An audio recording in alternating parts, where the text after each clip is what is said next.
Hi friends, అందరికీ good morning. ఈరోజు నేను కొత్త అంశంతో మేము ముందుకు రావడం జరుగుతుంది.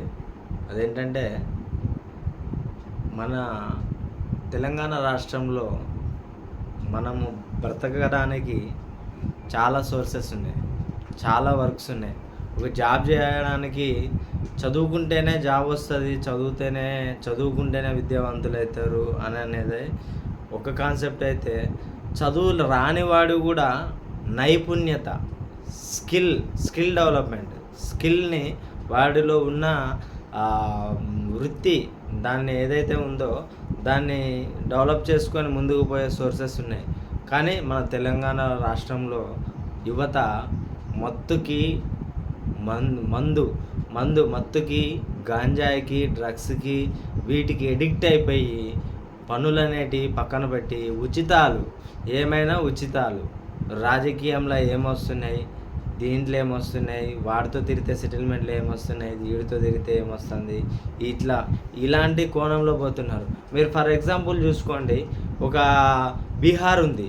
బీహార్ వాళ్ళు ఏం చేస్తారు, వాళ్ళు వచ్చేసి ఇటుక బట్టి నుండి వరి నాట్లు, పత్తి ఏరే దాకా మిరప కోతలు, అన్ని రకాల పనులు ఇవాళ బీహార్ వాళ్ళే చేస్తారు.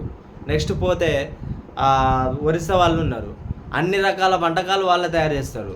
మీరు చూడండి, రోడ్ ఎమ్మటి మీరు వెళ్తూ ఉంటే హైవేలలో, తెలంగాణ హైవేలలో దాబా హోటల్స్ ఉంటాయి. దాబా హోటల్స్లలో ప్రతి ఒక్క దాబా హోటల్స్లలో ఒరిస్సా వాళ్ళే ఉంటారు. ఎందుకంటే వాళ్ళు చేసే వంటలు కానీ, వాళ్ళు చేసే పుల్కాస్ కానీ ఫేమస్. వాళ్ళ కోణంలో వాళ్ళు వచ్చేసి వాళ్ళ రాష్ట్రం నుంచి మన తెలంగాణ రాష్ట్రంలో వచ్చి వాళ్ళు అట్లా బతుకుతూ ఉంటారు. నెక్స్ట్ పోతే రాజస్థాన్ వాళ్ళు ఉన్నారు. రాజస్థాన్ వాళ్ళు టీ స్టాల్ పెడతారు. రాజస్థాన్ టీ స్టాల్, వాడి దగ్గర పోయి వాడి నోట్లో ఇంత గుట్కా వేసుకొని నములుకుంటూ పక్కన పుట్టు అని ఉంచుకుంటూ వాడు మంచిగా టీ పెట్టిస్తే అంత వాడు ఒక ప్యాకెట్ పాలల్లో ఒక ఇన్ని నీళ్లు పోసి చాయ్ పెట్టినా కానీ మనోళ్ళు రాజస్థాన్ చాయ్ హోటల్ అంటే వెళ్ళి తాగుతారు. అదే మన తెలుగు చిక్కగా టీ పెట్టినా కానీ పోరు. ఎందుకంటే వాడి దగ్గరకు పోతే వాడు ఎదిగిపోతాడు. వాడి దగ్గర పోతే వాడు ఎదిగిపోతాడు. 10 మంది పోతే వాడు ఎదిగిపోతాడు. వాడు వద్దు, పక్క రాష్ట్రం వాడు మనకి ముద్దు, మన రాష్ట్రం వాడు చేదు. అట్లా నెక్స్ట్ వచ్చేసి ఉత్తరప్రదేశ్ వాళ్ళు ఉన్నారు. ఉత్తరప్రదేశ్ వాళ్ళని తీసుకుంటే వాళ్ళు టైల్స్ పని నుంచి వెళ్ళి, పెయింటింగ్ పని నుంచి వెళ్ళి, అన్ని రకాల ఇంటి అలంకరణ, ఇంటిని అంటే ఇంటీరియర్స్ మొత్తం కూడా పిఓపి కానించెళ్ళి, మార్బుల్స్ కానించెళ్ళి ప్రతిదీ ఉత్తరప్రదేశ్ వాళ్ళు చేయగలరు. నెక్స్ట్ పోతే కేరళ వాళ్ళు ఈరోజు తెలంగాణ స్టేట్లో ఇంగ్లీష్ టీచింగ్ చేయడానికి మనకు ఆల్రెడీ ఉస్మానియా యూనివర్సిటీలో ఇఫ్లు ఇంటర్నేషనల్ ఫారెన్ లాంగ్వేజ్ కాలేజ్ ఉంది ఉస్మానియా యూనివర్సిటీలో. అందులో చదువుకున్న వాళ్ళకి ఇంత మటుకు కూడా ఎక్కడ కూడా ఇంగ్లీష్ టీచర్ పోస్టర్స్ ఎక్కడ కూడా ఇవ్వలేదు. తెలంగాణలో గడిచిన 10 సంవత్సరాలలో కానీ, మరి ఇప్పుడు ఉన్న ప్రభుత్వం మరి ఏం చేస్తుందో తెలియదు కానీ, చాలామంది ఓయూలో ఉస్మానియా యూనివర్సిటీలో ఇంటర్నేషనల్ ఫారెన్ లాంగ్వేజ్ కాలేజీలో చాలామంది ఉత్తీర్ణులై బయటకు వచ్చిన వాళ్ళు ఉన్నారు. వాళ్ళకి ఎటువంటి పోస్ట్ లేదు. కానీ ఈరోజు మనము కేరళ నుంచి వెళ్ళి తెప్పించుకొని మన పెద్ద కార్పొరేట్ స్కూల్స్లలో కేరళ టీచర్స్ ఇంగ్లీష్ బోధించడానికి కేరళ టీచర్స్ వస్తున్నారు. వాళ్ళు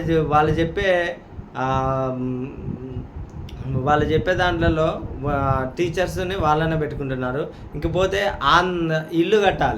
ఇల్లులు కట్టాలి, దానికి వెల్యువేషన్ చేయాలి,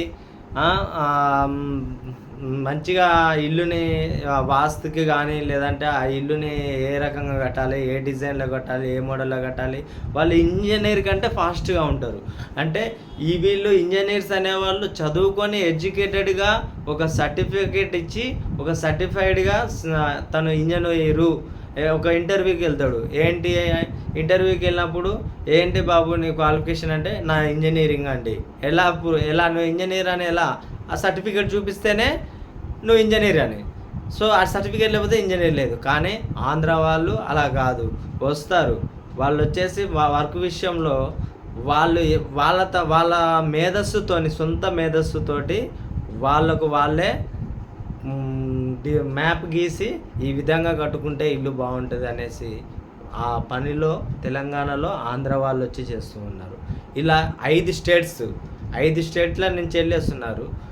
మనము ఇదే 5 స్టేట్స్ కాదు, టోటల్ 29 రాష్ట్రాలలో ఏ రాష్ట్రమైనా వెళ్ళి మన తెలుగు వాళ్ళు ఒక పనైనా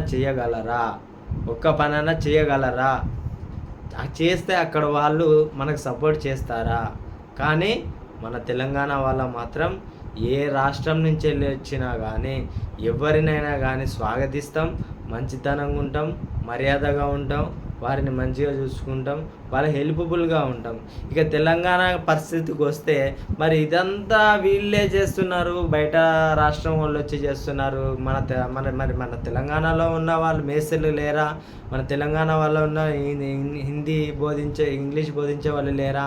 లేదంటే హోటల్స్ పెట్టేవాళ్ళు లేరా? మార్బుల్స్ వేసేవాళ్ళు లేరా? గ్రానైట్ పరిచేవాళ్ళు లేరా?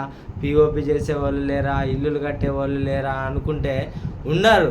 కానీ వాళ్ళంతా కూడా మత్తుకి బానిసలు అయిపోయి, మత్తుకి ఎర్లీ మార్నింగ్ మీరు చూడండి, చాలా ఊర్లలో ఎక్కడ దాకా వద్దు, మన పక్క రాష్ట్రమే చూసుకుందాం.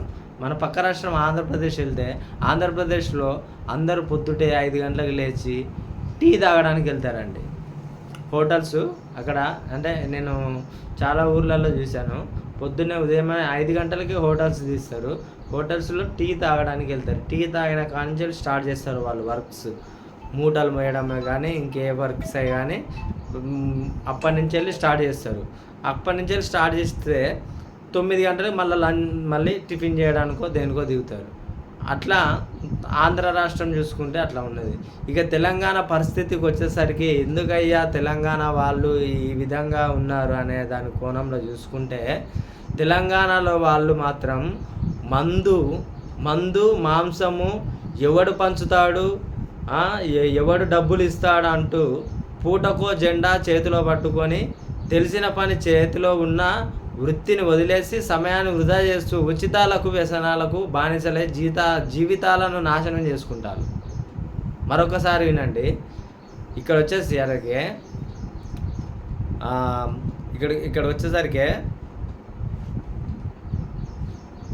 తెలంగాణ వాళ్ళు వచ్చేసరికి మందు మాంసం ఎవడు పంచుతాడు, ఎవడు ఎక్కువ డబ్బులు ఇస్తాడు అంటూ పూటకో జెండా చేతిలో పట్టుకొని తెలిసిన పని చేతిలో ఉన్న వృత్తిని వదిలేసి సమయాన్ని వృధా చేస్తూ జీవితాలను వ్యసనాలకు బానిసలై జీవితాన్ని నాశనం చేసుకుంటారు. చూసారా?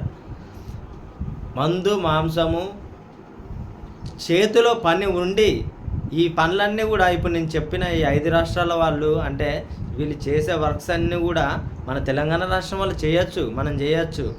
సో కాకపోతే మందు మాంసానికి మత్తుకి బానిసలైపోయి పూటకో జెండా పట్టుకొని రాజకీయాలలో తిరుగుతూ రాజకీయాన్ని అడ్డం పెట్టుకొని భూదందాలు, సెటిల్మెంట్లు ఇలాంటివి చేసుకుంటూ ఇట్లా జీవనం సాగిస్తూ ఉన్నారు. ఇప్పుడు చూడండి, హైదరాబాద్లో ఏం జరుగుతుంది? రాజకీయాన్ని అడ్డం పెట్టుకునే కదా గడిచిన 10 సంవత్సరాలలో ఆ చెరువులు, కుంటలు, నాలాలు మొత్తం అన్నీ కబ్జాలు చేసి ఈరోజు రేవంత్ రెడ్డి గారు మంచి నిర్ణయం తీసుకున్నారు. దానికి 70-80% మెంబర్స్ హైదరాబాద్లో ఉన్న జనాలు దానికి సపోర్ట్ చేస్తున్నారు రేవంత్ రెడ్డి గారికి. వారు తీసుకున్న నిర్ణయాన్ని స్వాగతిస్తున్నారు. సో మన తెలంగాణ రాష్ట్రంలో ఉన్న వాళ్ళందరూ కూడా ఈ గడిచిన 10 సంవత్సరాలు కాంగ్రెస్ గవర్నమెంట్ రాకముందు మత్తుకు బానిసలను చేసింది, యువతని బానిస చేసింది 10 సంవత్సరాలు పాలించిన ప్రభుత్వమే, తెలంగాణ రాష్ట్ర ప్రభుత్వమే. ఆ ప్రభుత్వం వల్లనే వైన్ షాపులలో విచ్చలవిడిగా మందుని ఏరులుగా పారించి ఈరోజు మందు మీద ఆదాయం. ఇంకొకటి నెక్స్ట్ రేవంత్ రెడ్డి గారు నేను గెలవంగానే ఫస్ట్ ఆఫ్ ఆల్ బెల్ట్ షాపులు తీపిస్తా అన్నారు. సార్ మీరు ఫస్ట్ ఆఫ్ ఆల్ ఏంటంటే రైతు రుణమాఫీ పెట్టారు, ఓకే మంచిదే. ఆడవాళ్ళకి బస్సు ఫ్రీ పెట్టారు, మంచిదే, కాదనట్లేదు. కానీ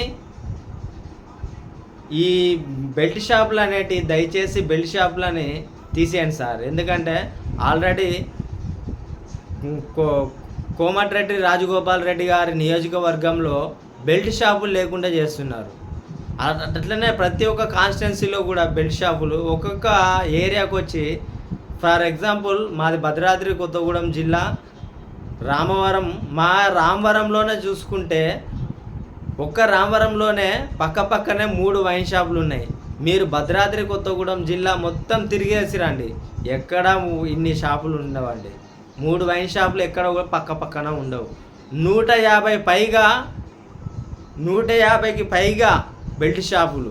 అందరూ అన్నీ నేను చెప్పాను, ఆంధ్రాలో పక్క రాష్ట్రంలో అందరూ పొద్దున్న వెళ్ళేసి టీ తాగడానికి వెళ్తే ఇక్కడికి వచ్చేసరికి మందు తాగుతారు. పొద్దున్న వెళ్ళి తెల్లరిగట్ల 5 గంటలకి 4 గంటలకి వెళ్ళేసి మందు తాగుతారు. మందు తాగి మేస్త్రి పనుందా, రావాలా, పనికి రావాలా అని అడుగుతారు.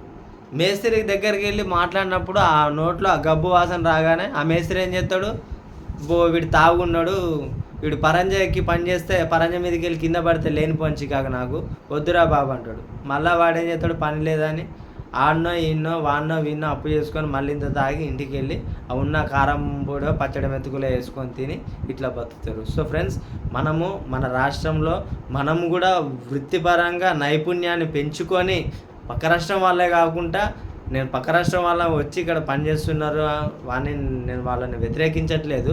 మనం కూడా మనకు వచ్చిన పనిని నైపుణ్యంతో ఇంకా ముందుకి డెవలప్ చేసుకుంటూ పోతే మనం కూడా మన వృత్తిని డెవలప్ చేసుకుంటూ పోతూ ఉంటే మనం కూడా ఎదుగుతాం. మనం కూడా చేసే పనిలో మేధస్సు పెరుగుతుంది. మనం కూడా బిల్డింగ్స్ కట్టచ్చు, మనం కూడా హోటల్స్ పెట్టచ్చు, మనం కూడా ప్రతిదీ మార్బుల్స్ వేయచ్చు, పిఓపి చేయొచ్చు, అన్నీ చేయొచ్చు. సో కేవలం ఇవన్నీ వెనుకబడిపోవడానికి కారణం మత్తు. ఈ మందు, మాంసము, రాజకీయాలు, ఈ 3 పక్కన పెడితే మనిషి చాలా సస్యశ్యామలంగా, ఆ కుటుంబం బాగుంటుంది, ఆ కుటుంబము చుట్టుపక్కల పరిసరాలు బాగుంటాయి, ఈ తెలంగాణ రాష్ట్రము బాగుంటుంది. సో ఫ్రెండ్స్, ప్రతి ఒక్కరు గుర్తుపెట్టుకోండి, దీన్ని స్వాగతించండి. నేనేమన్నా తప్పుగా మాట్లాడుంటే మీరు అందరు నేను మాట్లాడే మాటలకి ప్రతి ఒక్కరు లైక్ చేస్తున్నారు, లైక్ కొడుతున్నారు, కామెంట్స్ పెడుతున్నారు. కానీ నేను మాట్లాడిన దాంట్లో ఏమైనా మిస్టేక్స్ ఏమైనా ఉంటే దాన్ని కామెంట్స్ ద్వారా తెలపండి. నేను ఏమైనా మాట్లాడిన తప్పు ఉంటే కామెంట్స్ ద్వారా తెలపండి. ఓకే ఫ్రెండ్స్, ఉంటాను. మళ్ళీ ఒక కొత్త అంశంతో మళ్ళీ మీ ముందుకు వస్తా. మీ ప్రేమ్ కుమార్.